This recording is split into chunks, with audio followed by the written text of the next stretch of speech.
গলির নাম Mela road by lane 3, house number 4, Malugram. আমার নাম ডক্টর সঞ্জীব শিকদার। আমি ডাক্তার, প্রাইভেট প্র্যাকটিস করি। আর আমার মিসেস শিলচর ওমেন্স কলেজের অ্যাসোসিয়েট প্রফেসর হিসাবে রিটায়ার করেছেন। আমরা দুইজন সিনিয়র সিটিজেন বাড়িতে থাকি।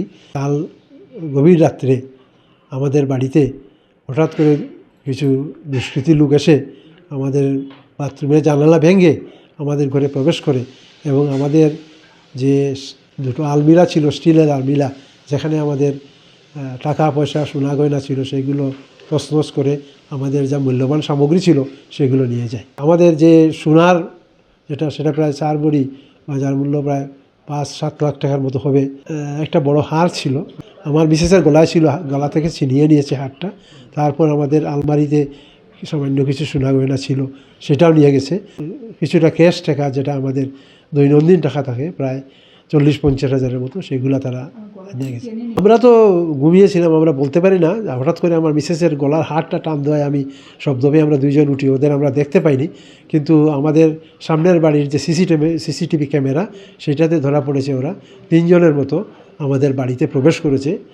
আমাদের বাড়ির ওয়ালটি গিয়ে সেটা দেখা যাচ্ছে। এখান থেকে থানা মোটামুটি 200 মিটারের মতো হবে। হ্যাঁ, পুলিশের রাত্রি আমার ছেলে, সেও ডাক্তার, সিভিল হসপিটালের, সে ফোন করে জানিয়েছে, কিন্তু মালুগ্রাম থানায় ওরা ফোন ধরেনি।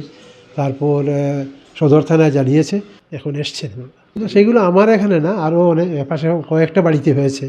এগুলো সিনিয়র সিটিজেন হিসাবে আমরা নিরাপত্তাহীন মনে করছি। আমাদের উপর এইভাবে যদি হয়, আমরা সিনিয়র সিটিজেনরা বাড়িতে কেমন করে থাকবো, সেটাই প্রশ্ন হয়ে দাঁড়িয়ে। থানা থেকে সামান্য দূরে, আমরা তো পাশেই বলতে পারেন, এখানে আছি। কালকে রাত্রে আমরা ঘুমিয়েছিলাম, আমাদের বাড়িতে কিছু চোর ঢুকেছিল চুরি করতে।